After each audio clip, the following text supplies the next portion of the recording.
Oh, why does my camera keep doing this? Good morning. World Book Day. So I decided to put myself the wrong way up. Let's try and fix that. Let's go on my video settings. It's quite fun though. There we go. There I am. Oh, do you know what? Just a fun way to start the lesson, isn't it? A nice bit of why not? Put me the wrong way up. Oh, I need to fix my collar too. I was a bit cold this morning, so I decided to put on a shirt. But don't worry, I still have my Adam t-shirt on. How is everyone this morning? Happy, oh, Thursday. We've nearly made it through, everyone. How is everyone doing? I hope you are having a good week so far. Last week of Up and Atom, can you believe it? What a ride it's been. It's been great. I'm glad I was back for the last week. I hope everyone is excited for a World Book Day. Hi, Yasmin. Hi, James. Hi, Andrew. World Book Day. I know. What is everyone's favorite book? Tell me. Let me know. I have several. I'll try and think of some of my faves. What I'm going to do, though, at the moment, I am just going to share my screen. Then we're going to get going with a warm up. And then we'll be going over. I picked a book that is fun. I hope it's fun. So we're going to go through that. And yeah, that's what we're going to be doing today. But to begin with, in our warm up, I thought we'd do a bit of writing on our own. So can you come up with a simile to describe this cat? I'll read out my favorites. So think about what a simile is and then put some answers in the Q&A. Alex, you're so sweet. Thank you. Hi, Aryan. Yasmin's having pizza tomorrow. Jealous. I'm dressed up as maybe the shirt. What book character do I look like in my blue shirt? Do I look like a book character? I don't know.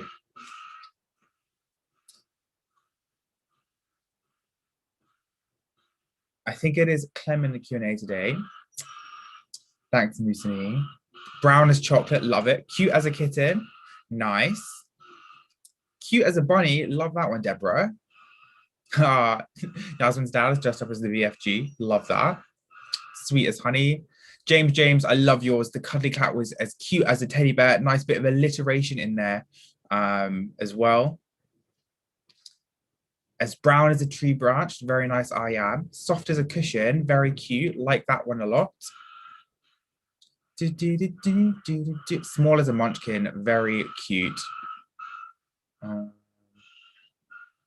As lazy as a sleeping bunny, loving it. Keep these coming in, please. Oh no, I made a faux pas. It is Henny in the Q&A, not Clem. So please shout out to Henny. Sorry, Hen. Fluffy as a fluff ball, very nice. Great similes coming through. Okay, let's move on to the next warm-up one. Oh, I thought I had another one. Yes, I did. Could you personify the moon? Personify the moon. I'm waiting for some personification of the moon. Sanja, really, really good. The moon was smiling down tonight. Thomas, really good. The moon was falling asleep. Musimi, I love that one. The moon talked to the stars. Jean, the moon shined down from the sky. Very good. Tali, very nice too. Winked at me, very nice justice. Smiled brightly, Yasmin, that's my favorite one so far, I think. The moon was waking up. I love that one, Mohammed. It's really nice. We have some budding writers in here ourselves for World Book Day. When are your books coming out? What's your publishing deal? Have you got your advance? Yeah, I want to read these books. James, really nice. The moon sang to the earth. Love that one. Chris, I am very well, thank you. Rosa, the moon greeted me warmly. Really nice. The moon is sleeping. Haley, very, very good. Really nice. Okay, so very glad to see our creative juices are flowing for World Book Day. I'm frantically looking around to see if there's anything I can fashion an outfit into, but I don't think so. Maybe like I've got like a dusting cloth for my screen and that's it, and like my mask. Maybe like I could be like a masked villain, maybe. Seems like a bit of a cop out. Maybe I'll try and think of something for this afternoon's session. Who knows? Okay, so really good job, everyone, at Personifying the Moon.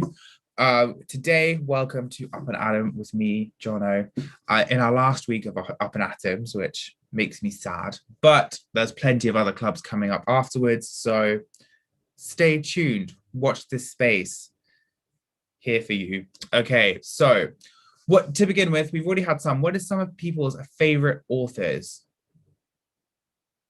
Let me see. What is everyone reading? Who are people's faves? Jacqueline Wilson, classique. David Walliams, yeah, he does books now, right? Secret Seven by Enid Blyton. I used to love Enid Blyton too. Caroline Lawrence, Tom Fletcher, Roald Dahl, classique. C.S. Lewis, very nice. Ross Montgomery, did someone come to the creative writing class? Okay, so lots of, Jane Austen, Jasmine, okay, now we're talking. Okay, so a lot, James Patterson, James, I think I used to read some of his books. He had that series that all had numbers in it. Hayden likes Dickens, interesting. I'm not a big Dickens fan, actually, but I know some people really like Dickens.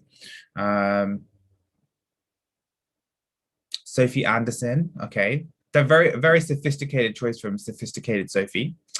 Very good. Lewis Harold, yeah. I think it's Lewis, isn't it Lewis Carroll for Alice in Wonderland? Okay, so again, we've got a nice variety of different favorite authors. I'm trying to think of mine. I really like Sylvia Plath, but I just was a very angsty teenager, so that's where that comes from. But her book and her poetry is amazing. I like, who else do I like? I'm trying to think. I like dystopian books, so like Anthony Burgess is one of my faves. George Orwell, that kind of stuff. Stuff you'll read a bit later when the teen angst kicks in. So good start. Today we are looking at Arthur Ransom. That was the author I chose to do. And he was an English author and journalist, and he wrote the Swallows and Amazon series. So we're going to be looking at an extract from that today. And it's set in some famous UK landmarks, and we cannot go abroad right now, so we might as well celebrate the land that we got. I went to the Lake District for the first time this summer, actually. I'd never been before. Pretty. It's quite nice. Very cloudy though. But I got some really nice gingerbread from there. That was nice. I went on some good walks. Did a wild swim as well. It was really cold. I did not like it. Some people are really into it. I was like, done. 10 seconds. I'm like, oh no. Norfolk Broads, I haven't been there, I don't think. Maybe I have. I don't know, my timelines all get confused, but they're set in famous UK landmarks, so they're quite fun to read because you can kind of maybe you've even been there, and that makes the story really fun to imagine. So what we're going to do, we're going to read some extracts from the book. I will read them out, sorry. So just get used to the sound of my voice. And then there'll be some questions on it, so make sure you're ready to answer on the poll, and there might even be some Q&A ones too, okay? Let's go. Sorry, I was listening to a song just before I started this lesson, and it's just going around in my head. Okay, hopefully reading this Arthur Ransom extract will help. So it's an extract from the Swallows and Amazon series, written in the 1930s.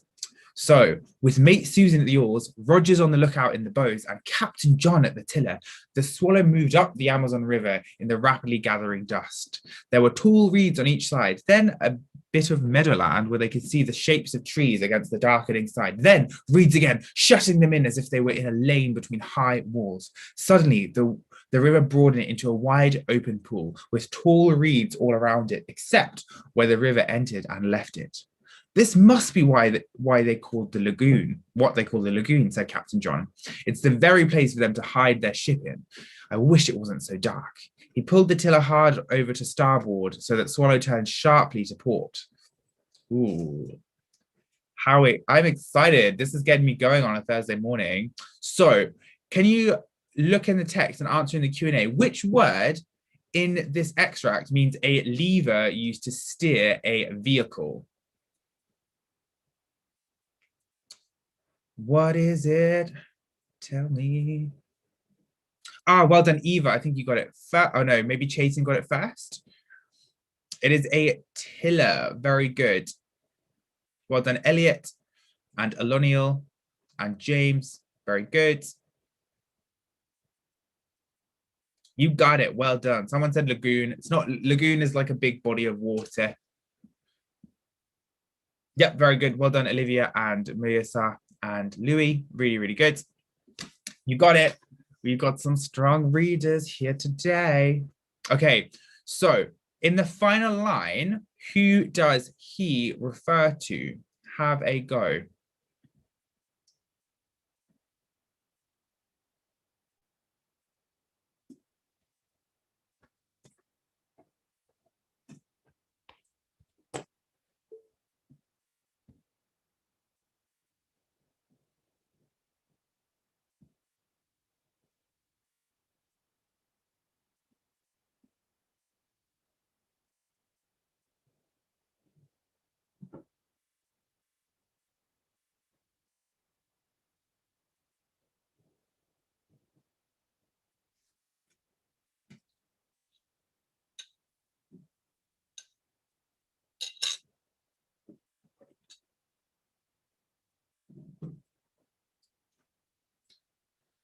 How are we doing?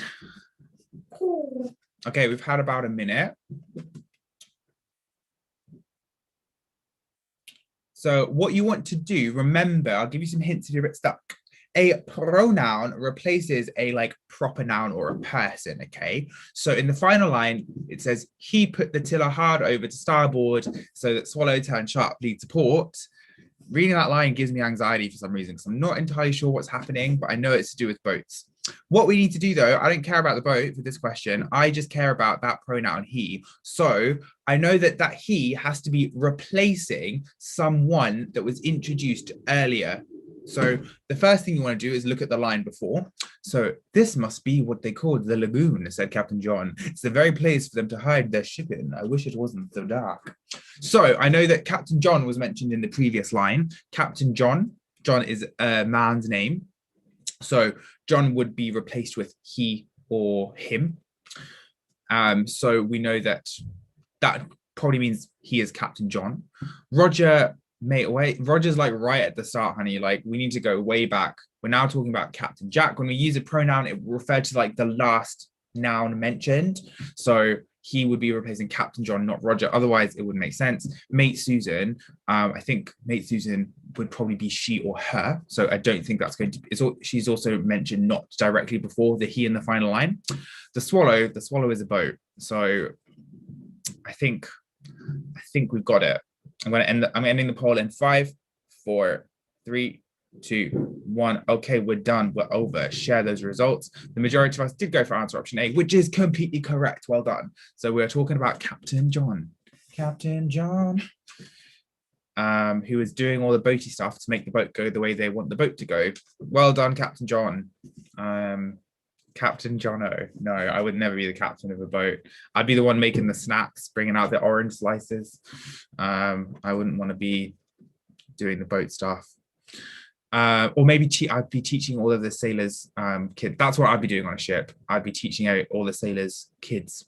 Maybe we're on a boat. Let's pretend we're on a boat for World Book Day. I've got water. That's my prop. Have a read of the question and have a go at the poll. Books, book day.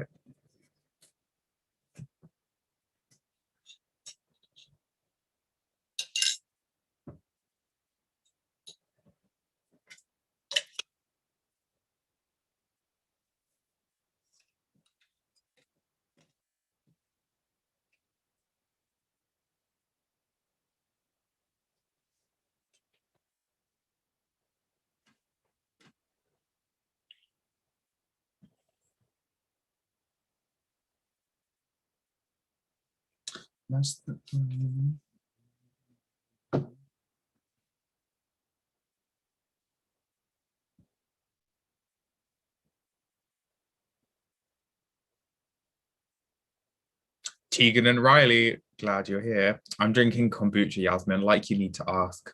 Pomegranate flavor. President Jono. Oh, I like your enthusiasm. I like your optimism, CK. Teaching how to sing, that's what I should do.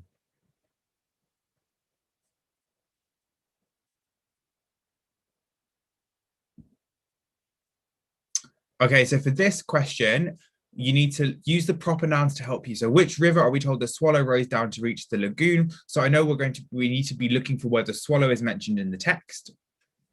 I don't know, we can see that, oh, in that second line, the swallow moved up the Amazon River in the rapidly gathering dusk.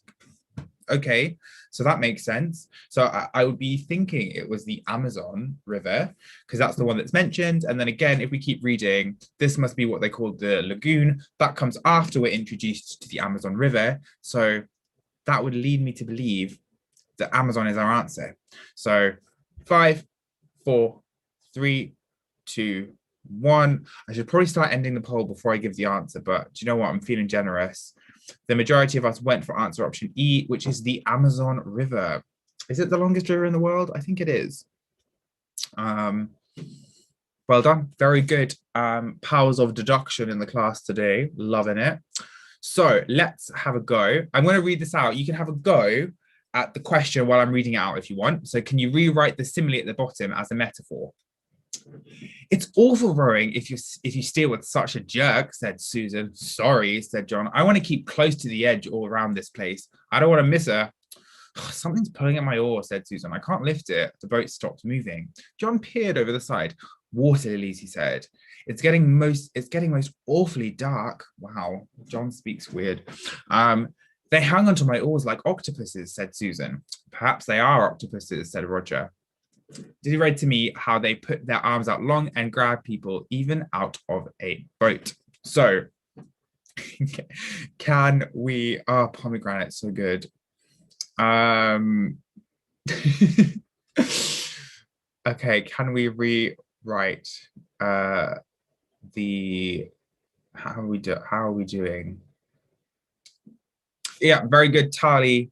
Well done, Yasmin, on the question. Well done, Justice, as well. Very good. So what we've done here, very good, very well done to do. Wow, my syntax is all over the place today. What we've done well in the Q&A is we have rewritten that simile as a metaphor. Now, remember, when we use a metaphor, we describe something being something else, okay? So a simile uses like or as, so they hang onto my oars like octopuses.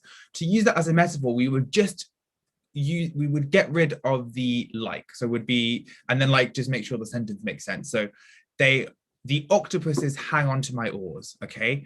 That way, even though there's no octopuses in the water, we're referring to the oars as octopuses. Is it not octopi? Maybe it's just old English. So we would just be describing the water lilies as octopuses rather than saying they are like octopuses. So the water lilies were octopuses hanging onto my oars, okay?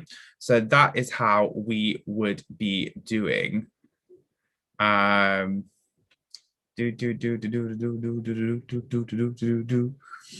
Okay, so very good. Well done at rewriting the simile. The simile as a metaphor, really, really good. We understand literary devices in this class. Boom. Okay, next up. How would you describe the theme of this text? What do you think? What would you think would be a good theme of this text? There's more than one right answer.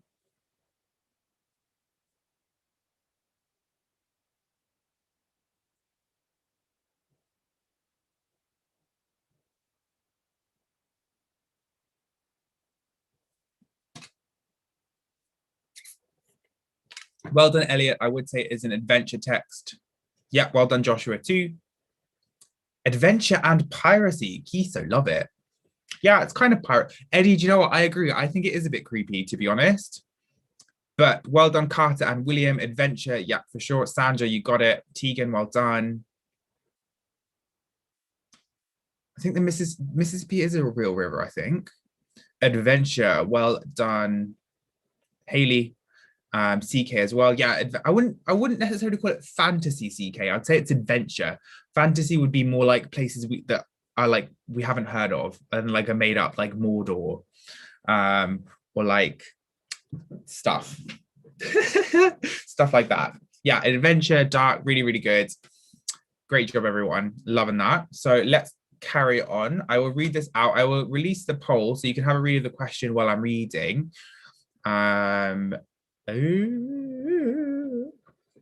So in Roger's voice, there were clear signs of panic in the forecastle. Captain John took command at once. Rubbish, Roger, he said. They aren't octopuses, they're only flowers. He leaned over and picked one, not without difficulty. Here you are, he said. Give it to him, Susan. Let him see for himself. They're only flowers, only their stalks are horribly tough. Try to pull out it into the middle, Mr. Mate. All right, only flowers, said Roger, touching the water lily and letting his fingers run down its stout, slippery stalk. But I wouldn't even mind if they were octopuses. Okay, nice dramatic reading to get us through the morning. My coffee just kicked in. That's what you're wondering what's happening.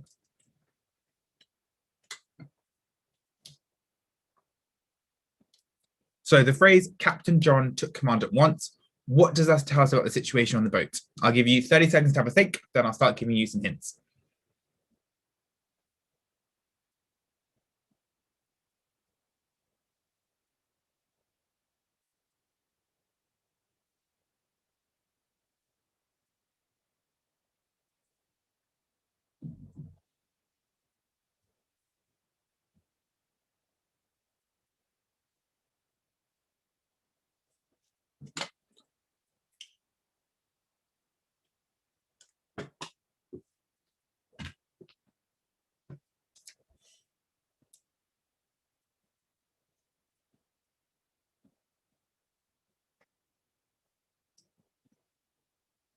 Okay, so to give you a hand here, what I'm thinking, what I would suggest to do. So Captain John took command at once. So think about times when you do something at once, okay? So like, you know, when like you're meant to have tidied your room, but you've been like, I don't know, doodling, thinking about your life choices, managing your investment portfolio, whatever it is, you're meant to tidy your room, and then you hear your like parent or guardian coming up the stairs and you haven't done it.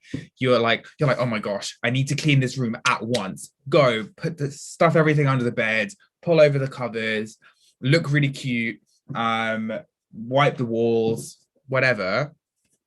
When you're doing that at once, it's because you're like in a rush. You're like, oh no, I was meant to clean this room hours ago, but I've been busy, so I need to quickly do it now. So I'm doing it at once. That means you're doing it really, really quickly. Okay.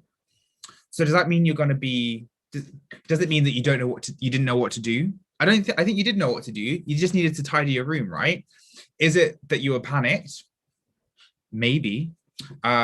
Everything was going to plan. No, if everything's going to plan, you don't really need to do something at once. You'll just do it.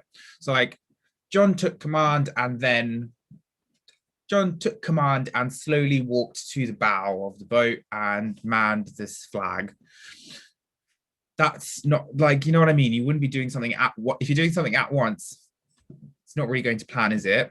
Everyone was relaxed. Again, think about that like cleaning your room analogy. If you're doing it at once, you're not going to be doing it relaxed. If you actually took your time and spent a few hours doing it, you might be a bit more relaxed, okay?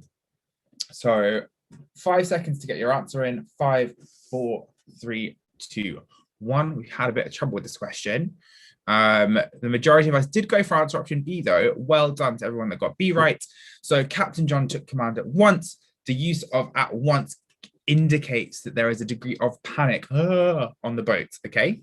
So well done, everybody. Let's go to the next question.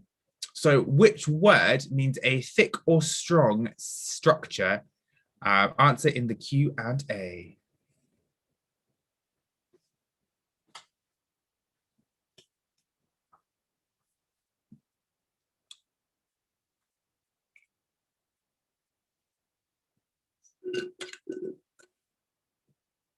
Okay, a lot of us saying tough, but well done, Samath. You're the first one to get it.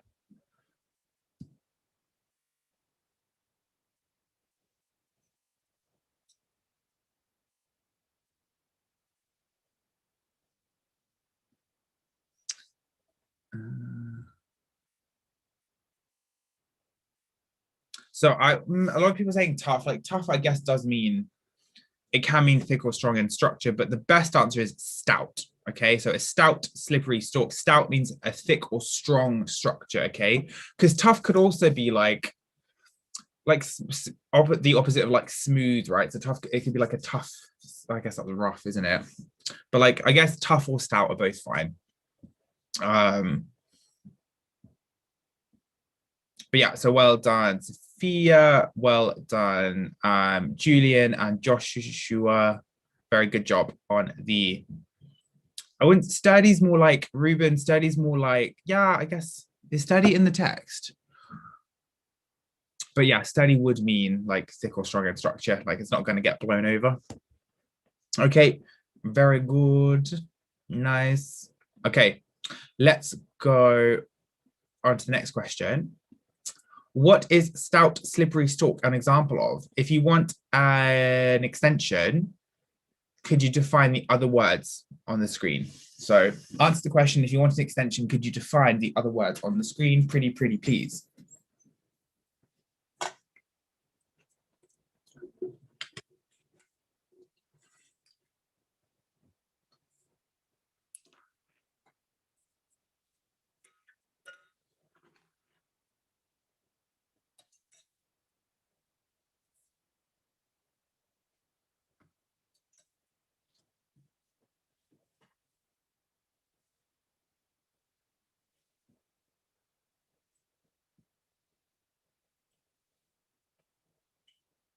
Yeah, it's my candle.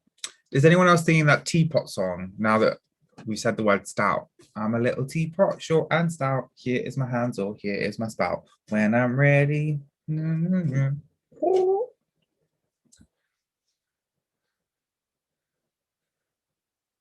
So, yes, well done, Samath. Anaphora is repetition at the beginning of a sentence.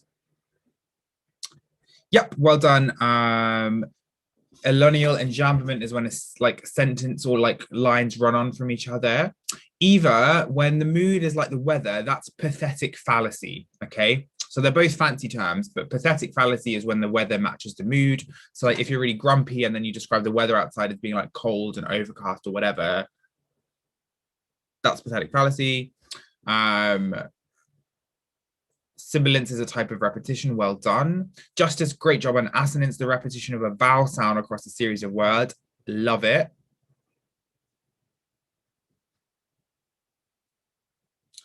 Julian, perfect answer. You've defined all of them in one like beautiful sentence. Very well done. Best answer to Julian. Well done. Enjambment is continuation of a line in a poem. Assonance is when you have a repeated vowel sound. Check your spelling of vowel though. It's VOWEL. And then anaphora is repetition at the beginning of a sentence. Well done. Mohammed, great example of anaphora. Really good. Tali as well, giving me all of the answers in one, and Olivia too. Really, really good. Okay, let's see how we're doing. I'm going to end the poll in 5, 4, 3, 2, 1, and we are done. Sharing the results. The majority of us went for answer option B. Boom, sibilance. Love it. Sibilance is a type of alliteration where we repeat S sounds at the beginning of words. So stout, slippery stalk. So we sound like a little snake. We are slithering along the Amazon River to get to the lagoon. I think that's what's happening. And that's just a nice alliterative sentence. Now the other ones, just to be a complete learning journey. We love holistic learning. Assonance is repetition of a vowel sound. So like a big chicken. Their like I sound is the same in big and chicken. Big chicken. That's not the best example, but it does work. Sibilance, we've done it. Stout, slippery stalk. Anaphora, repetition at the start of a line. So like the class was really enthusiastic today. The class was doing really well on the poll, and the class was making Jono really happy to be teaching. So that's an example of anaphora. The class is the start of each word. Enjambment, that is like a flowy line in a poem. So it's when lines flow on from each other. So like, you know, when you read a poem, like one sentence sometimes takes up like 4 lines. That, dear friend, is enjambment. Love it. Next up. Okay, Q&A. Let's go. Let's get the energy back up. What is hyperbole? What is hyperbole? Let me know. Tell me now. Thank you, Harry. That's very sweet. If you could give me an example of hyperbole too, I would be like even more impressed. Regab, love it. Nicola, you got it. Sabrina, well done. Maza, well done. Kiso, well done. Rebecca, you got it. Well done too. Teddy, love it. Teddy's got my favorite answer so far. Exaggeration for effect. James, excellent example of hyperbole. Jono was the tallest teacher in the world. I am quite tall, but I don't think I'm the tallest teacher in the world. Thomas, also a really great example of exaggeration. I've told you a million times. Really, really good.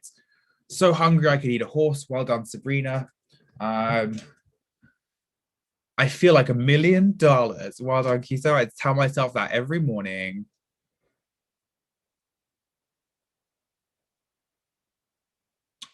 Very nice. Yep, well done. So I think Sophia also gave a really good example, a really good definition of hyperbole: exaggerated statements or claims not meant to be taken literally. Well done. It's a type of figurative language. Really, really good. Rebecca, great example. I looked everywhere in the world. Okay, next up, simile. What is a simile? And give me an example of a simile. Let's go. I need a simile and I need it now. I need it now. Anyone give me a simile and use a definition? As fast as a rocket. Well done, Amelia. Yep, a word that uses like, describes something as like being something else. Well done. Olivia's very happy because she's got her favorite teachers, Jono and Henny. Very adorable. Well done, Teddy. Yes, simile is a comparison using like or a. Rochelle, great example. White as snow. Freddie, hard as a rock. Really good. Andrew, fast as a cheetah. Fierce as a lion. Love that one, Yasmin. Beautiful as a flower. Lovely example, Sabrina. Great definition, Nicola. Really, really good. Nice zebras, Sam. Great. Yeah, very good. Okay, let's go to the next one. What is a rhetorical question? And give me an example of one, please.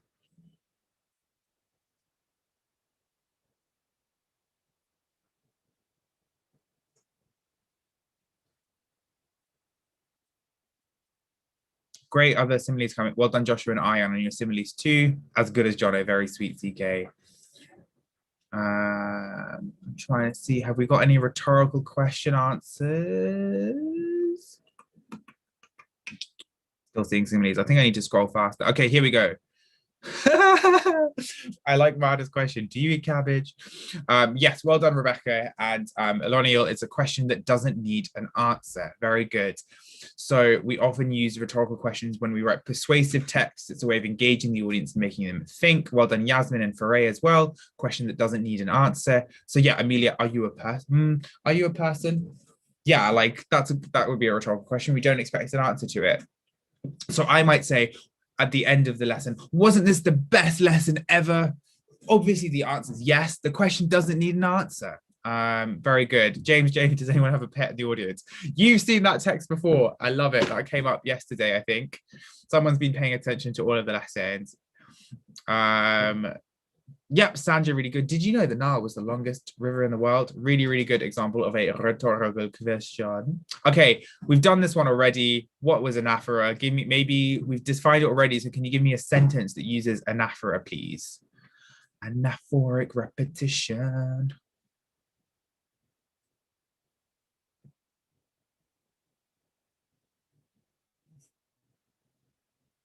Do you want a dog? I like that that's the example of a rhetorical question.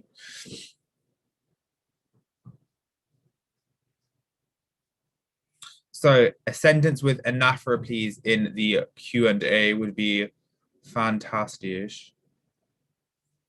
Fantastic. Jaspreet, very good. I love pizza. I love pasta. I also completely agree. I completely agree with you. Hello, yep. Hello, James. Hello, Rob. Very good, Marta. Yep, Julian, great job. In the morning, I ate some toast. In the morning, I saw a ghost. Love that. Nice bit of what's it called? Rhyming too. The dog is strong, the dog is immense, and the dog is barking. Love that one, Justice. Very good. Sanja, he is an egg yolk. His mum was an egg yolk, and his favorite food is egg yolk. That's very good. I would say that that's epistrophe because the repetition is coming at the end of the sentence. So the egg yolk, he is an egg yolk. His mum was an egg yolk. So it's a bit like anaphora, but in epistrophe, the repetition comes at the end of the phrase. The sun is bright, the sun is yellow. Well done, William. Really, really good. Great examples of anaphora in the chat today. Well, yeah, William, really like yours. Elliot, loving the passion in yours. Today we stand, today we fight. Very good for like drumming up enthusiasm and stuff. Love it. Okay, next up, we're going to go back to some reading, but that was fun. Thank you all for participating and getting in your lovely sentences. Right, let's have a little read. Susan did her best, but the blades of the oars caught under the broad, flat leaves of the water lilies and swept them together. The long, fat, smooth stalks of the water lilies tangled together and held the oars like strong ropes. She lost an oar overboard. She picked it up again at once, feeling for it was hard to see Swallow's brown oars in the dark water. Swallow moved as if she were being driven against something springy, which gave a little and then gathered strength and pushed her back. Bother these flowers, said Roger. Can I just say the narrative in this story is excellent. Let me row the boat for a bit, said John. The captain and the mate changed places. John tried rowing without feathering, keeping the blades of his oars on a slant downwards and forwards so that when he pulled, they would not go deep in the water and could not catch under the flat leaves. That was better. Presently, Swallow was clear of the lilies. Great.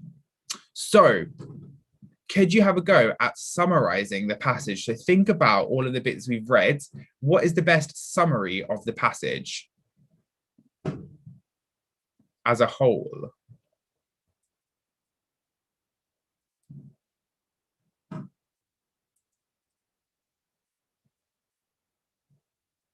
So remember, we're not summarizing like a bit of it, best summary of the whole passage.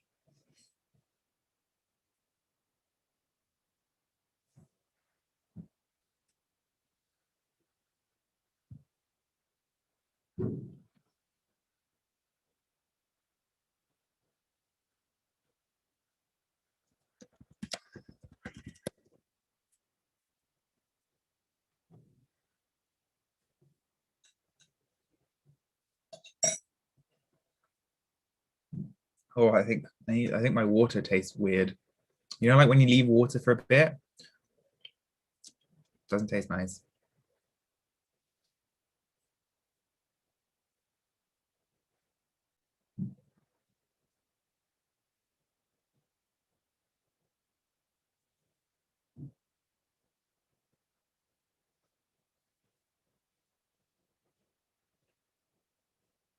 Okay, how are we doing?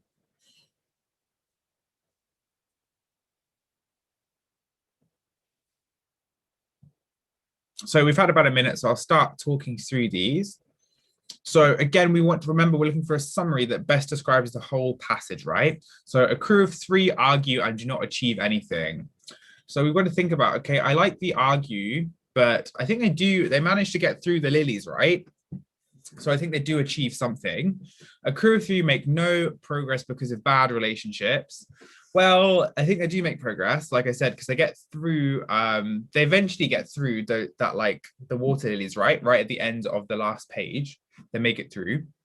A crew of 3 learn about water lilies. Now that's a bit of like a red herring, I would say. Like water lilies are involved and there is a crew of 3, but they're not really learning about water lilies, right? They're more just getting stuck in water lilies. So yeah, like they're not really learning about them. It's not like they brought a book and like a plant biologist and we're like, okay, water lily time. You know what I mean?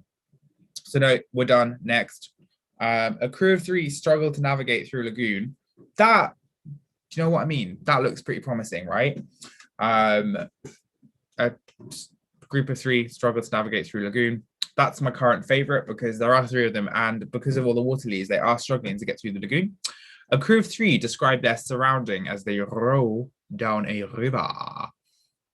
I mean, are they describing their surroundings? Like, I don't really think they are. They're just like, oh, cool, we're in the Amazon, there's a lagoon, whatever. They're more like, it's a bit more nuanced than that. They're like, they're describing the situation they're in, which is the difficulty of the like water lilies chopping their oars and that kind of stuff. So after my impeccable run through, I'm going to end the poll in 5, 4, 3, 2, 1. See how we voted. The majority of us went for answer option D, which is completely correct. Well done. You were paying attention.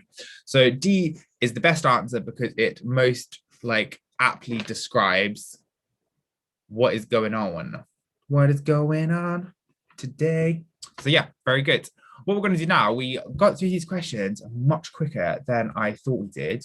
So I'm just going to do some creative. Oh, sorry, stop my screen sharing. I'm going to share my screen again. And we're just going to do some creative, like we're just going to look at some creative writing prompts. Okay. So you might have seen these before, but don't worry. We want some new ones. So let's have a go at, can you personify the sun in this setting? How would you personify the sun? I loved reading your sentences so much. I want more. Tomorrow's lesson is actually going to be on science, Harry. So get excited for Up and Atom Science.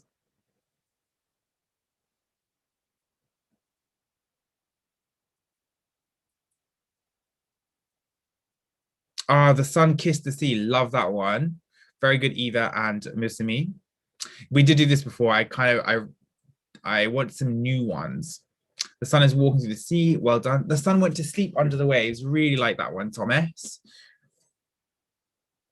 The sun gazed at the sand in admiration. Really good, James. James. Just check your spelling of admiration. Eliana, really nice.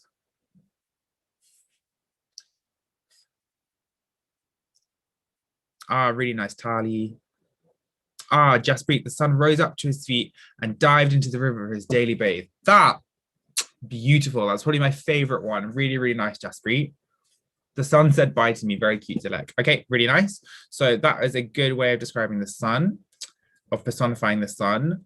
What about a simile to describe this cute little alien, which you might have seen before? So I want you to be extra imaginative.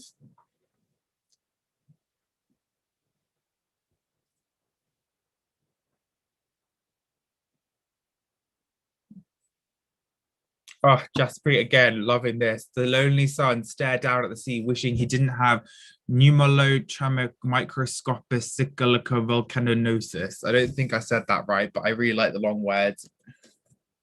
Cute as a puffy, nice Noel. It's cute as a kitten. Yes, Sita. It's green as an emerald. Mazza loving it. Slimy as bubblegum. CK, fantastic. Creates a lovely image. I know exactly what you're chatting about. Green like a pea. Yeah, very nice. He is green like a pea, Scott. Oh no, Scott was gloopy as slime. Also as nice. As slimy as jellyfish. Very nice, Harry. Slimy as a snake. As cute as Jono Foray, who gave you permission to be so adorable this morning. That's very sweet. Thank you. As cute as a kitten or a puppy. Wobbly like jelly. Really like that one, Yasmin. As green as slime. Very good. As green as grass. Very nice. Yasmin, really like that one. Okay, let's have a look at another one. What about this one again? I just like this one. I think it lends itself really nicely. Could you personify the ivy in this picture?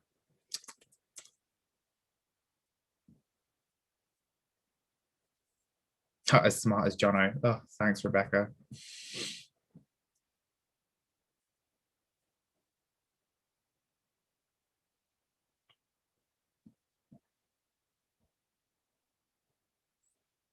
Ah, very nice, Scott. The ivy looked down to the ground. Really, really good. Ah, it's sad. The ivy was trying to escape from the soil. Oh, beautiful. So good. The ivy was stretching, really like that leg. I'm like ivy now too, stretching all over the place. Very, very good. Strangled the plant pot. Nicola, loving that ominous tone that you're giving me and serving this morning. The ivy reached for the sky. Carter, stunning. As miserable as Jono. I don't know about that one. Just on the inside. Ivy creeps over the floor with green legs. Very nice. Crawling like a caterpillar. Sabrina, that's a lovely sentence, but that would be a simile. Okay, so when we're personifying it, we need to describe it as a person. The ivy drooped down low, slithering out of the soil. Well done, Amelia. That's really, really nice. Ivy was eluding the pot. Thomas, hello, vocabulary. Did you have a dictionary for breakfast? Green as grass. Again, Peniel really like that alliteration, but green as grass is a simile. And as long as Rapunzel's hair, like that one too, Kiso, but those would be similes because we're using as a comparison. So to personify something, you just describe something with human characteristics. I'm really excited to read yours. The dead poisonous ivy crawled out from the pot with his arms reaching out repeatedly, trying to grab the leg of the person who didn't water him. Fantastic sentence. Honestly, take that to a publisher, print it, make an Amazon ebook. Love it. Reaching out its evil arms, strangling the pot. Realized that one. Ayub, Yasmin as well. The ivy reached out to grasp the human hand. Really, really nice. Trying to escape the cluttered pot. Really, really good. So what everyone's done really well there is describe the ivy as being a person, which is a really, really good way. Well, it's the only way to personify things. So very, very nicely done. Love it. Okay, so that brings us to the end of this lesson. Well done. Make sure you do the custom homework after the lesson to get your practice in. So it'll be on your Nucleus dashboard. Remember, if you don't have Nucleus, you can try it for free, see if you like it. Complete a questionnaire. Give me feedback. We love feedback. And I will see you at 2 p.m. for the Stretch and Challenge Club, where we're going over some harder texts. So there are new questions, the texts you might have seen before, but I made some new questions, and who knows, maybe I'll even find something weird to wear. So see you at 2 o'clock. Have a lovely day, everyone, and see you later. Thanks for making my morning so much fun. Had a lovely time. See you later. Bye. Bye. And thank you to Henny for being a wonderful co-trainer.